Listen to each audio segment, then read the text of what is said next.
everyone, welcome to MitSna. Ngasi takadoriba topic sina coordination in plants ki matang ni last part of chapter number 2 of biology ni biology chapter number 2 gi last aroiba saruk ni adana yamna cell do swelling or hantaragadi ising yamna amount of water yarni aduga shrinking or henge hataragana aduda area duda laiba water do lawthoni adumai tawdana magi cell shape si changes lakhali lehali aduga next na अखोई sensitive plants सिंग नि मोस्ता पुटिका मागी quick response अखोई ना touch तो बगाना मागी quick response ती lip to fall तो Samba अदुगी quick response तो कमाइना तौदना मनुंग दा कमाइन तौरगा लेहल इनो हाइबदो कमाइला इनो हाइबदो मलाए अदा सिदा term अमा थोगले tropism हाइबा term अमा थोगले tropism हाइबदी करिनो हाय कांदा मादी माइकायरना रोमदा direction अमा दा plant growth से यामना लेबा अदुगा मागी opposite side to दना growth से हंथना लेबा सिसे करिना तहलिना हाइबा कांदा external stimulus ना cause तहनबा अदुगी phenomenon से बु tropism हाइना खंगनै अदो tropism से अखोई मखल यामना लेरे कइनो stimulus मखल सो यामपै मतुंगिना मोइगे stimulus तो stimulus की plural form द stimuli हाय अदो सिगी stimuli मयाम अमा लेरपदुना मरम ओरगा tropism सु मखल मंगा थोकना लेरे chemotropism, thigmotropism, phototropism, zeotropism, and hydrotropism. Zeotropism haibakanda akhoi pambi na pambi gi magi mara root singsina soil da ado masa growth lai soil da growth there is gravity na induce tawraga mana growth lehalido soil da khatang adu horido art manung da khatang horido adugi tropism duna adugi movement bu zeotropism haina khangnei mos aduga next hydrotropism hairsiba hydrotropism haiba kansidana ngasai experiment ama tawseba potse plants से था बकांदा नाकंदा plants से थारगा नाकंदा pot अखोई के लेबा न साबा चफू दुदा इसिंग हापगा नाकंदा थमसी अदा लेबा न साबा चफू दुदा दी इसिंग दो evaporate तो बगमनी अदुदुना मालो evaporation तोरगा इसिंग दो लेबा माइकै दो पाम्बिसना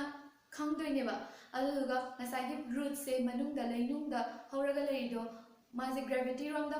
induce gravity direction of follow to by high zeotropism ni high adu phenomenon to adu dos mine mara de le baka das dai sap pot ising yara thami du da adong gi direction du da root dos mine mara do horakani ba adu na takpadi root se hydrotropism so oi haba positive hydrotropism so oi amasu positive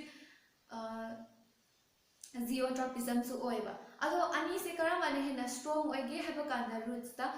zeotropism hydrotropism ne hena strong oiba aduna maram oiraga mado ising microrom da ben smile toraga ben toraga horakkadoine ba root se adan marado salakadoine ba aduduga haziki next thigmotropism haize thigmotropism na kaina cause to hanbano higher kandadi khoi mimosa podika ngasai sensitive plants so thengba kana magi mana singdo honjan gi fall to gi hydra aduduna mangonda अदुगी touch ना थोखलिबा touch ना external stimulus or in cause external stimulus ना थोखलगा माने fall तो बगे response लेलिदो अदुगी phenomenon दुना thigmotropism कोएबा touch ना induce तो बुदुना अदुगी chemotropism high तारगदी अखोइगी pollen grains ना stigma ga stalga gi manung da sangaga अखोइगी ovule rom da direction adolom da growth la halaga fertilization tauna ba ovule rom da laiba adudo chemical substance amagi mating da admaina lahan bani ba ko adugi chemical substance na induce tawraga lakhan ba growth ni na mase chemotropism hai ba ko adugi example chemotropism ki example da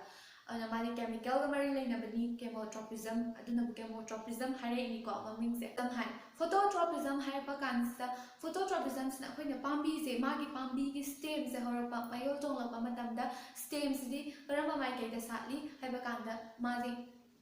sunlight thi ba ko generally most of the plants my sunlight on the face toraga sunlight da bend taweba adu maina tawraga sunlight on the onset iduna di mado sunlight ke direction da sun ki direction da growth tawe habani growth lay habani aduduna mase phototropism kawi phototropism hai di photo it is related with light kamari lina balina mari light na induce tawe gi da mase phototropism hai na khangari bani ba ꯑꯗ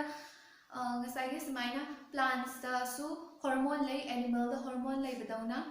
ꯃꯥꯅ ꯁꯤꯒꯤ chemical ꯍꯣꯔꯃꯣꯟꯁꯤꯡꯁꯤꯅ ꯄ꯭ꯂꯥꯟꯗ coordinate ꯇꯧꯍꯜꯂꯤꯅꯤ꯫ ꯑꯗ ꯄ꯭ꯂꯥꯟꯗꯗꯤ ꯀꯃꯥꯏꯅ ꯇꯧꯒꯦ ꯍꯥꯏꯕ ꯀꯥꯟꯗ ꯃꯥꯒꯤ ꯍꯣꯔꯃꯣꯟꯁꯤꯡꯁꯦ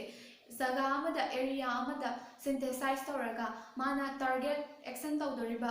ꯃꯐꯝ ꯑꯦꯔꯤꯌꯥꯗꯣ ꯑꯗꯨꯗꯩꯗꯨꯗ ꯗꯤꯐ꯭ꯌꯨꯁ ꯇꯧꯔꯒ ꯑꯗꯨꯒꯤ ꯑꯦꯔꯤꯌꯥꯗꯨꯗ ꯌꯧꯍꯜꯂꯒ ꯉꯁꯥꯏꯒꯤ ꯍꯣꯔꯃꯣꯟꯁꯤꯡꯁꯤꯒꯤ ꯐꯪꯁꯟꯗꯣ ꯄꯥꯡꯊꯣꯛꯏ꯫ ꯐꯥꯔꯁꯇ ꯍꯣꯔꯃꯣꯟ ꯑꯃ ꯄꯜꯂꯕꯗ ꯄ꯭ꯂꯥꯟꯒꯤ growth hormone, first growth hormone ꯍꯥꯟꯅ ꯅꯩꯅꯔꯁꯤ, ꯅꯦꯛꯁꯇꯅ ꯒ꯭ꯔꯣꯊ ꯏꯟꯍꯤꯕꯤꯇꯤꯡ ꯍꯣꯔꯃꯣꯟ ꯂꯥꯛꯑꯁꯤ꯫ ꯐꯥꯔꯁ ꯒ꯭ꯔꯣꯊ ꯍꯣꯔꯃꯣꯟꯁꯤ ꯑꯣꯛꯁꯤꯟꯁꯦ ꯌꯥꯝꯅ ꯃꯔꯨꯑꯣꯏꯕ ꯍꯣꯔꯃꯣꯟ ꯑꯃꯅꯤ ꯄ꯭ꯂꯥꯟꯗ꯫ ꯃꯥ ꯌꯥꯎꯗ꯭ꯔꯕꯗꯤ ꯄꯥꯝꯕꯤꯗꯣ ꯒ꯭ꯔꯣꯊ ꯁꯨꯡꯂꯩ ꯂꯩꯔꯣꯏ, ꯁꯤꯒꯤ ꯍꯣꯔꯃꯣꯟꯁꯦ ꯌꯥꯎꯗ꯭ꯔ ꯇꯥꯔꯒꯗꯤ ꯄꯥꯝꯕꯤꯗ ꯒ꯭ꯔꯣꯊ ꯂꯩꯔꯣꯏ꯫ ꯑꯗꯨꯗꯨꯅ ꯃꯥꯁꯦ ꯌꯥꯝꯅ ꯃꯔꯨꯑꯣꯏꯕ ꯍꯣꯔꯃꯣꯟ ꯑꯃꯅꯤ꯫ ꯃꯥꯅ ꯀꯩꯗꯧꯒꯦ ꯍꯥꯏꯕ ꯀꯥꯟꯗ ꯁ꯭ꯇꯦꯝꯁꯦ, ꯑꯩꯈꯣꯏꯒꯤ ꯄꯥꯝꯕꯤꯒꯤ ꯁ꯭ꯇꯦꯝꯁꯦ ꯃꯥꯅ ꯒ꯭ꯔꯣꯊ ꯂꯩꯍꯜꯂꯤ, ꯏꯂꯣꯡꯒꯦꯁꯟ ꯇꯧꯍꯟꯕ ꯍꯥꯏꯗꯤ ꯃꯥꯅ ꯒ꯭ꯔꯣꯊ ꯁꯥꯡꯍꯟꯕ, ꯑꯗꯨꯒꯨꯝꯕ ꯒ꯭ꯔꯣꯊ ꯂꯩꯍꯜꯂꯤ ꯑꯣꯛꯁꯤꯟꯁꯤꯅ꯫ ꯑꯗꯨꯒ ꯅꯦꯛꯁꯇ ꯖꯤꯕꯔꯦꯂꯤꯟꯁꯨ ꯁꯦꯜ ꯏꯂꯣꯡꯒꯦꯁꯟꯗ ꯃꯥꯁꯨ ꯔꯦꯁꯄꯣꯟꯁꯤꯕꯜ ꯑꯣꯏ, ꯃꯥꯁꯨ ꯁꯦꯜ ꯏꯂꯣꯡꯒꯦꯁꯟꯗ ꯃꯇꯦꯡ ꯄꯥꯡꯉꯤ꯫ ꯑꯗꯨꯗꯨꯒ ꯁꯥꯏꯇꯣꯀꯥꯏꯅꯤꯟꯅ ꯁꯦꯜ ꯖꯔꯃꯤꯅꯦꯁꯟꯗ ꯃꯇꯦꯡ ꯄꯥꯡꯕ, ꯃꯥꯅ ꯁꯦꯜ ꯑꯦꯁꯤड ꯖꯔꯃꯤꯅꯦꯁꯟꯗ ꯍꯥꯏꯗꯤ ꯃꯌꯣꯜ ꯆꯣꯡꯍꯟꯕꯗꯣ, ꯁꯦꯜ ꯗꯤꯕꯤꯖꯟ ꯇꯧꯔꯒ ꯄꯥꯝꯕꯤꯗ ꯃꯌꯣꯜ ꯆꯣꯡꯍꯜꯂꯛꯏꯗꯣ, ꯑꯗꯨꯒꯤ ꯍꯣꯔꯃꯣꯟꯗꯣ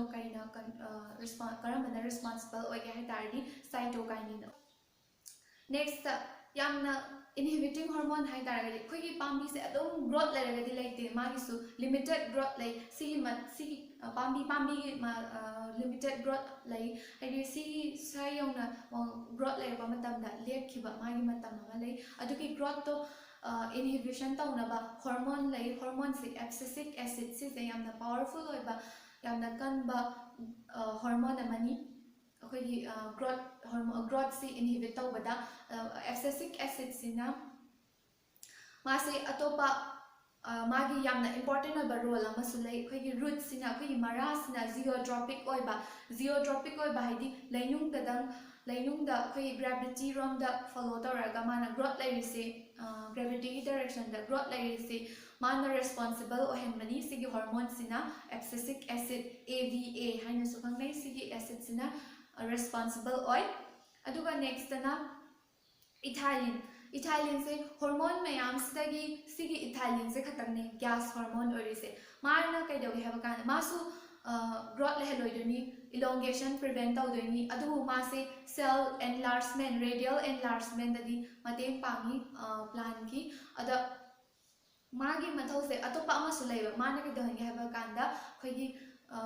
ꯃꯦꯆꯨꯔꯦꯁꯟ ꯑꯣꯐ ꯐ꯭ꯔꯨꯏꯠꯁ, ꯍꯥꯏꯗꯤ ꯐ꯭ꯔꯨꯏꯠꯁꯦ ꯃꯨꯜꯍꯟꯕ, ꯐ꯭ꯔꯨꯏꯠ ꯃꯨꯜꯍꯟꯕꯗ ꯃꯥꯅ